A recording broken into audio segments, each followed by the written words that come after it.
Good morning. Welcome to the Long Live Alternative Parties podcast. Free Press Media Press Inc., an alternative parties books publisher, sponsors this podcast. I'm Andrew Bouchard. Welcome to the Long Live Alternative Parties podcast. Alternative Parties friends, we have another exciting guest on the podcast today. Her name is Jasmine, and she's running for office, and she's going to talk to us all about herself and her campaign. So welcome to the podcast, Jasmine. Oh, thank you for having me. I do need to let you know my pronouns are they, them. They and them, you said? Yes. Okay. Everybody hear that? Her pronouns are they and them. So, Jasmine, let us get started by you kindly giving us an introduction to yourself, a brief biographical sketch. Sure. My name is Jasmine Sherman. I recently turned 37 years old.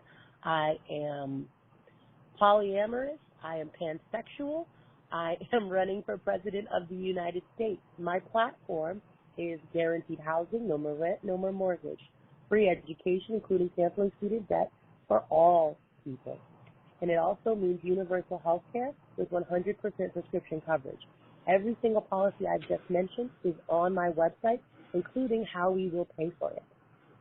I am a socialist, but that is not the same as traditional socialism because I'm a socialist in the vein of Pan-African socialism and indigenous practices, not Karl Marx, which is often conflated. I'm sorry, you said what? Socialism, not Karl Marx? Right. So most people hear socialism and they jump to Marxism or communism, and I'm none of those things. Okay. So kindly define socialism for our audience. Sure. In the way that I use socialism, that is indigenous or Pan-African practices. So it's more about village and communal living. Okay. So it's more of a decentralized form of socialism. Correct. More about the people and the way that you eat, the way that you live, the shelter, that kind of thing. Okay. So since you're running for president, can you explain how that you're going to bring that socialism, based on your definition, how you're going to bring that into place? So I'm not. I'm just telling you that I'm a socialist. What I'm doing has nothing to do with socialism in the American government. What I'm trying to provide people with is our basic human needs. So my platform is one that we decommodify anything that a human needs to thrive. So no more paying for housing, no more paying for internet or electricity or water. Those are all basic requirements to live. We should decommodify those things. Okay. So what party are you running with? I have started my own party called the Unicorn Party, and I've also won my nomination. So I am already just working to get on ballots now. Okay. So how I'm not a Democrat. You're not a Democrat or Republican. That's the type of person we want here. So what led you to start the Unicorn Party? So Kyle Rittenhouse had just been found not guilty, and my grandmother just died. She had a seizure, and she couldn't get a bed because COVID was the people who had COVID were taking it up. And so I took that really personally. And at the same time, I already run a mutual aid in Charlotte, North Carolina called Greater Charlotte Rise. And I had tried to purchase a school building, and I tried to purchase an old jail to house the houseless and convert those into permanent living structures. And I was declined by the mayor, by the city council, by the county commissioner. And so when all of that, combined hit, I was like, I have to just go ahead and fix the whole system. Right now, it does not work for the average American. There's money to be here, but it's not for us. So that's why I'm running for president. Sounds good. So you started the Unicorn Party. So you started the Unicorn Party. That's how you started it, because they weren't providing your needs in your local area. Correct. All right, I believe in direct action first. It's not enough to just talk about problems. We need to go ahead and get in the business of resolving them. Exactly. Yes, action is imperative. So you mentioned how your experiences with housing the homeless, people experiencing homeless, and also the experience with your grandmother. it motivated you to start your party. Did your career experiences, your job experiences inform your political views in any way? No. So I'm an agile coach. I work at a large financial institution. Okay. It does not contribute to how we should treat people. But it does help me with project managing my campaign. So the way I run my campaign is, okay. So from a technical aspects of your campaign, your job does give you some skills. Yes, my job gives me a huge advantage because I know how to do multiple things at one time instead of waiting for one thing to be completed and waiting on someone else. So that does help me project manage for the entire country. It would be much easier for someone that already has the ability, to juggle more than one project at a time. And given the financial institution I work at, they work with a lot of projects that are over billions of dollars. So the size of the money is not a problem for me either. Yes, I did notice that when we were setting up this interview that you're very organized and very on the ball. You have all those systems in place, so that's exciting. But more importantly, we need to bring our government into the 21st century. Sure. Me working working in IT for a financial institution, we need to be switching to a one-for-one voting system using approval choice voting. We need to be making sure that you can vote from your device. And for anybody who's like, oh, that's not secure, we have so many different things that are secure that we're just not using because the older generation isn't comfortable using their cell phones yet. But it's holding the younger generation and our voice back. Interesting. If your money is safe on your phone, your vote should be too. That's a good point. You're right. We have tons of financial apps, so perhaps we could use a voting app too. Yeah. That's the They just don't idea. want to. You think that's what it boils down to? Is they don't want to do it? I literally think that's exactly what it boils down to. We have people in our government that are very old, very out of touch. They do not use technology well, and because they do not use technology well, we lose the option to use technology. I point to was it Adam Schiff who was asking about fences? That's someone that shouldn't be on any kind of committee choosing how our internet works because you don't even understand what a fence is.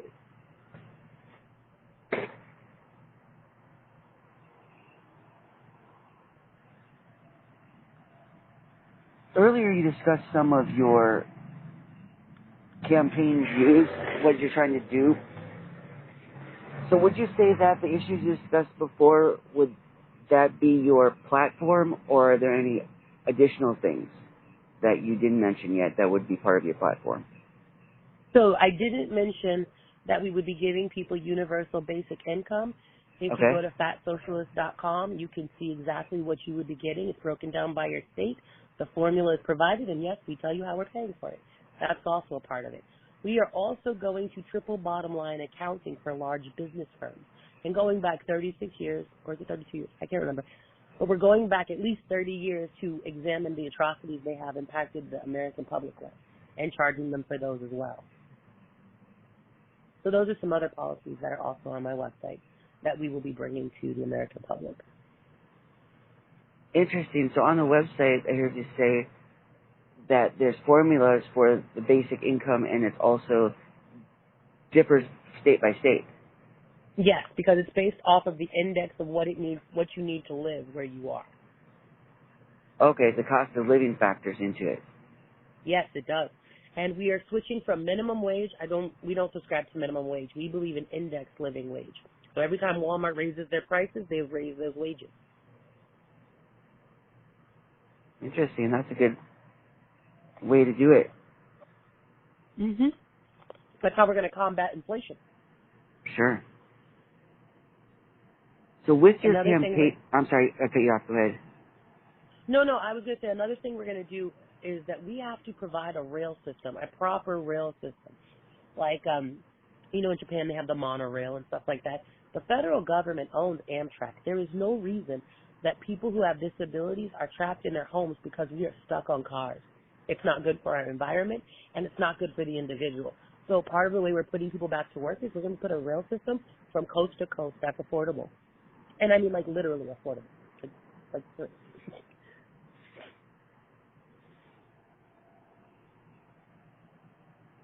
Yeah, that would be very beneficial to have a rail system. And you make a good point that the government owns it, so they could do it if they want to improve it and make it like the other countries, like you mentioned, Japan. Yeah. We also need to make our streets and neighborhoods, all of them need to be ADA compliant. Currently, people with disabilities thinking we're one of the most forgotten populations in this country. If you live in New York, you know that someone with disabilities is unable to get on the subway for the most part because there's no elevator,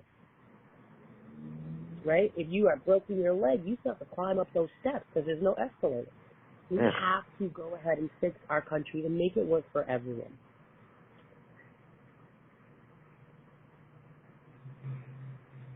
I didn't realize New York was like that. Yeah, a lot of places are like that. Right? Like, even if you look at high schools, there are high schools where hundreds of kids are attending, right? And there's one elevator in the middle of the building. That's not ADA compliant because now that kid's getting to class late or having to leave class early, learning less to go to the elevator. Yeah. True.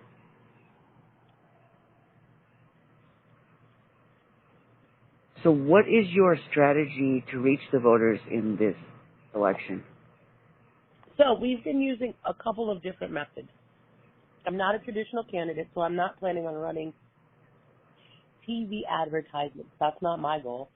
My base is on Twitter. My base is on social media. So I started with TikTok. We are going to be courting people who are already in school, like high schools and colleges, and that is how we are going to spread them.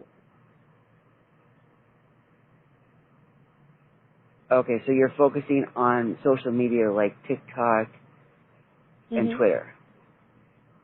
All social media. We're on Reddit, Tumblr, everywhere. We're going where young people are. Okay, so that's the demographic you're targeting is the younger generation. Yes. We do not, we will accept votes from older people, but they are not our priority, as they are not the people that will be here to live with some of the consequences that the older generation is already leaving us with.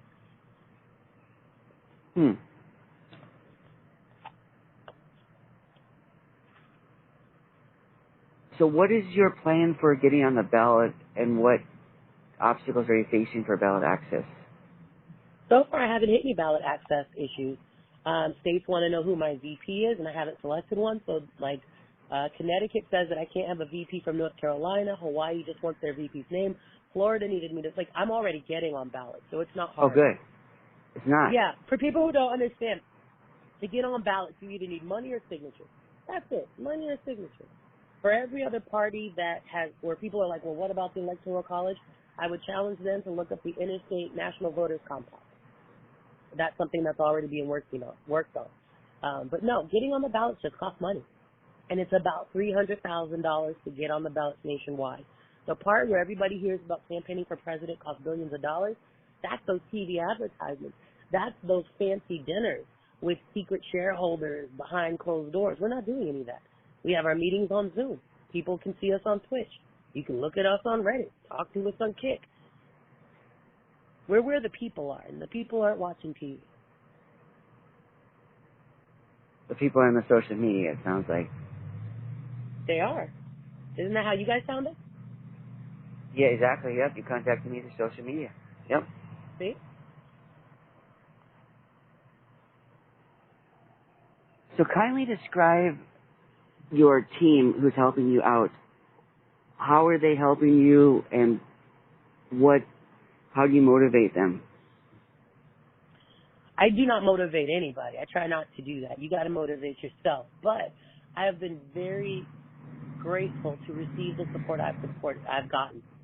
So we have a huge team. I feel like But we run all of our things like a tech startup. So my team could change every 2 weeks. But I have 3 campaign managers. I have, it's all, like, they're on my website. I have writers. I have policy advisors. And these are just regular people who have that skill set and are SMEs and are prepared to help. Anyone over the age of 10 can join our campaign. Wow. But it is geared towards younger people, just to be transparent. Sure. That's awesome that you have a bunch of people on your team helping you out. Not just that, but we have people who are systems. We have people who are autistic. We have people who are disabled. We have a plethora of people, and it's been life changing because it really does add to the policies that we're writing to have real people a part of it. We did talk about this some earlier from the conversation. Can you kindly explain how you differ from the other candidates, particularly, of course, the 2 major party candidates, but also other alternative party candidates, if you mind talking about that? Sure, I differ because I'm young. I'm pansexual. I'm polyamorous. Did I mention I'm young? That helps too. But outside of that, I don't focus on the other candidates because they haven't delivered. The reason I didn't go join the Republican Party, the Democrat Party, the Green Party, is a lot of those organizations are founded in misogyny and white supremacy. Okay. And I'm not here for that. I'm black, and I need to make sure that marginalized people have a place where we can be seen, and not so much people who want to keep the system exactly the same. I want us to completely change the system, which is why my campaign slogan is "Let's Reset." I don't want to keep things or continue to add to the Band-Aid that is or has become America. We should just go ahead and restart, reset, write a new constitution, and provide protections for everyone, and change our focus, again, from profits to people. That's why I'm different. Okay, so you want a new constitution. We need a new constitution. There's no protections in there for me. I'm black. I'm still 3/5 a person on that piece of paper. And I know people are like, but there were amendments. Do you know in business, whenever a document has been amended 3 times, we throw it away and get a whole new one? I never heard anyone put it that way. Yeah. Other countries do their constitution over. Our constitution is supposed to be redone every 20 years. Every 20 years. But greed and NIMBYs people, white people, I refer to like, have solved that. And I can squarely place the blame on NIMBYs people because for a long time, people who look like me weren't even allowed to participate in the process. They originally only wanted NIMBYs landowners to do so. Yes.